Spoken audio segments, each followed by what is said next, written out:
12 आणि 6 12 जून या तारखेलाच रुपाणींचा मृत्यू झालेला आहे. रुपाणींना मृत्यू न गाठलाय. अहमदाबाद विमान दुर्घटनेमध्ये विजय रुपाणी यांचा दुर्दैवी मृत्यू झालेला आहे. विजय रुपाणी यांच्या निधनाच्या तारखेशी संबंधित एक आगळा वेगळा संयोग हा समोर आलाय. गुजरातच्या माजी मुख्यमंत्र्यांच्या कारचा नंबर 1206 तसंच त्यांच्या स्कूटरचा नंबर सुद्धा 1206 होता. त्यांचे मित्र आणि निकटवर्तीय सुद्धा 1206 हाच लकी क्रमांक गाड्यांना वापरत होते. मात्र विजय रुपाणी यांचा हा लकी नंबर त्यांच्यासाठी अनलकी ठरलाय, कारण 12 जून 12/6 या तारखेलाच त्यांचा मृत्यू झालाय.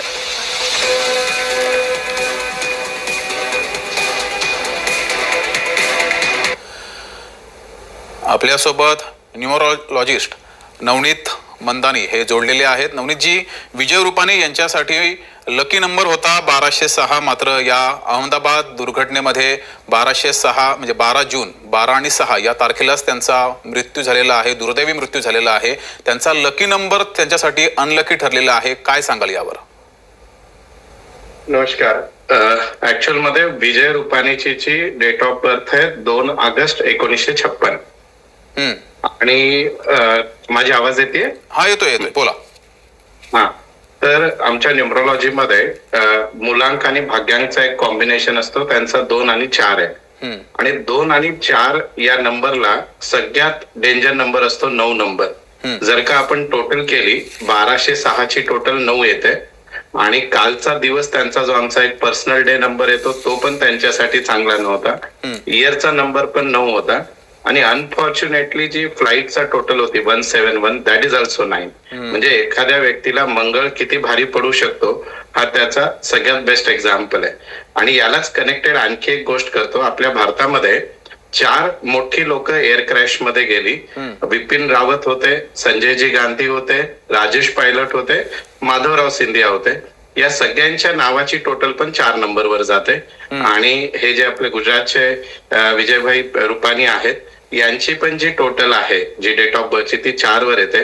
आणि 4 ला 9 नंबर किती भारी पडू शकतो याचा हा एक्झाम्पल आहे. अनफॉर्च्युनेटली त्यांनी जो नंबर फॉलो केला त्याच नंबरने त्यांना दगा दिल्यासारखं झालेलं आहे. आणि इनफॅक्ट या वर्षाच्या सुरुवातीला, म्हणजे मी आपल्या सगळ्या दर्शकांना सांगू इच्छितो, म्हणजे एखादी घटना होणार आहे, म्हणजे मंगळाचा वर्ष जेव्हा पण असतो 2025 ची टोटल 9 असते, तेव्हा जगात आगीमुळे होणारे नुकसान, विस्फोट, अशा गोष्टी होतात.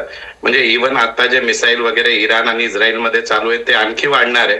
आणि येणाऱ्या 6 महिन्यात यापेक्षाही खराब घटना आपल्याला आगीशी रिलेटेड किंवा ज्याच्यातून मनुष्यहानी होऊ शकते अशा दिसतील. आणि विजय रुपाणीची साहेबांशी जर रिलेटेड बोलायचं झालं तर जो नंबर ते लकी समजत होते, नो डाऊट त्यावरून ते सीएम पर्यंत पोहोचले असतील, पण तो दिवस आणि त्या नंबरला नक्कीच तो एनटी होता. आणि म्हणजे तो चांगला नंबरच त्यांच्यासाठी एनटी नंबर ठरला असं म्हणता येईल आपल्याला. मानधनीजी, मात्र हा शुभ अंक तुम्ही कसा ठरवता, त्याची काय प्रोसेस असते? हा, आता जर साहेबांची डेट 2 तारीख होती, म्हणजे यांचा मुलांक 2 आहे, ठीक आहे. आणि त्यांची जर पूर्ण जन्मतारखेची टोटल केली आपण तर ती येते 2/8/1956. 8 आणि 2 10, 11, 20, 25 आणि 6 31 होते, 31. आणि 31 ची जर परत टोटल केली तर 4 येते. आता न्यूमरोलॉजी मध्ये 2 म्हणजे चंद्रमा, 4 म्हणजे राहू. चंद्र आणि राहू यांचा सगळ्यात कट्टर शत्रू समजला जातो नंबर 9, म्हणजे नंबर 9 म्हणजे मंगळ. आणि यांचा जो 2025 ची टोटल पण 9 येते. आणि साहेबांचा जो दिवसाचा नंबर निघतो न्यूमरोलॉजी मध्ये तो पण 9 होता. म्हणजे अनफॉर्च्युनेटली कालच का झाला त्याच्या मागचा लॉजिक आहे. आणि यांनी 1206 नंबर वर्षानुवर्ष फॉलो करत असतील, नो डाऊट, पण जेव्हा आपला एक पर्टिक्युलर टाइम खराब येतो तेव्हा त्याचे निगेटिव्ह इम्पॅक्ट येतात, जसं या 2025 मध्ये. आणि मेनली काल झालं, त्याच्या मागचा लॉजिक त्या नंबरची टोटल पण 9 होती. आणि काल एक आणखी स्पेशल होतं, कालच्या पूर्ण तारखेची टोटल पण 18 येते. 12/6/2025 ची टोटल केली तर 18 येते. 18 ची परत टोटल केली तर ती परत 9 येते. तर त्यामुळे एक ओव्हरऑल जो लकी बिकम अनलकी अशा प्रकारे झालंय. आणि जसं आता बरेचसे कोइन्सिडन्सेस सांगितले जातात. मी जनरली दररोज सकाळी एक 8-8:30 वाजता एक रील टाकत असतो. मी कालच एक रील सकाळी 8 वाजता टाकली होती की प्लेन क्रॅश मध्ये जी मोठी लोक गेलीत त्यांच्या नंबरचा काय संबंध आहे. आणि अनफॉर्च्युनेटली एवढी दुर्दैवी घटना कालच घडलेली आहे. म्हणजे या गोष्टी होत आहेत म्हणजे आणि आज आतापर्यंत पण विश्वास बसत नाहीत की एवढी लोक एवढ्या मोठ्या क्रॅश मधून गेलेली म्हणजे फार भयावह स्थिती आहे ही सगळी. जी मात्र नवनीतजी शुभ अंक आणि अशुभ अंक हे किती परिणामकारक असतात? सर फार जास्त परिणाम असतात मेनली आपल्या मोठ्या कामासाठी, यात्रेसाठी आणि करिअरसाठी. आणि मी काय म्हणतो की आपण कोणत्याही ज्योतिषशास्त्राच्या फार मागे होऊन वेडे न लागता त्यांचा व्यावहारिक उपयोग करायला पाहिजे. म्हणजे जर मला वाटतंय की माझा हा वर्ष ठीक नाहीये किंवा माझा हा दिवस ठीक नाहीये तर मी मोठी कामं एखादी इम्पॉर्टंट जर्नी अवॉइड करायला पाहिजे. आणि मला वाटतंय की माझ्यासाठी हा चांगला वेळ आहे तर मी थोडा जास्त एफर्ट्स घ्यायला पाहिजे. तर फार इफेक्ट होतो. म्हणजे India world cup, one day cup हारण्यापासून इंडिया चॅम्पियन्स ट्रॉफी जिंकण्यामध्ये पण रोहित शर्माच्या डेट ऑफ बर्थचा रोल होता, भारताच्या याचा होता. सिमिलरली माणसाच्या आयुष्यात पण याचा फार. अच्छा, आणखी एक एक्झाम्पल देतो. भारताचा या वर्षाचा इयर नंबर आपण 15 ऑगस्ट 1947 जर भारताची डेट ऑफ बर्थ धरली तर तो इयर नंबर 5 आहे आणि पाकिस्तानचा इयर नंबर 4 आहे. म्हणून आपण या पूर्ण युद्धाच्या याच्यात सिंदूरमध्ये पाकिस्तानवर वरचढ चढलो. त्याच्या मागचा one of the reason again number आहे. तर निर्जीव वस्तूला पण हे काम करतंय तर आपण तर व्यक्तींच्या बाबतीत नक्कीच काम करतो.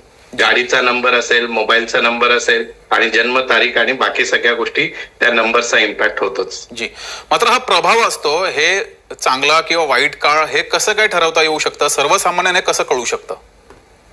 सर्वसामान्यांना कळण्याची एकदम सिंपल गोष्ट आहे. मी स्वतः सायन्सला मानणारा व्यक्ती आहे. मी काय म्हणतो की ज्योतिषशास्त्र तुम्ही सायंटिफिकली समजून जा. म्हणजे मेनली न्यूमरॉलॉजी जगातला समजायला सगळ्यात सोपा सब्जेक्ट आहे. एक एक्झाम्पल सांगतो मी की मागचा वर्ष जो होता 2024 भारतासाठी नंबर 8 होता. तो म्हणजे भारतासाठी 4 आणि इलेक्शन्स वगैरे सगळ्या गोष्टी होत्या.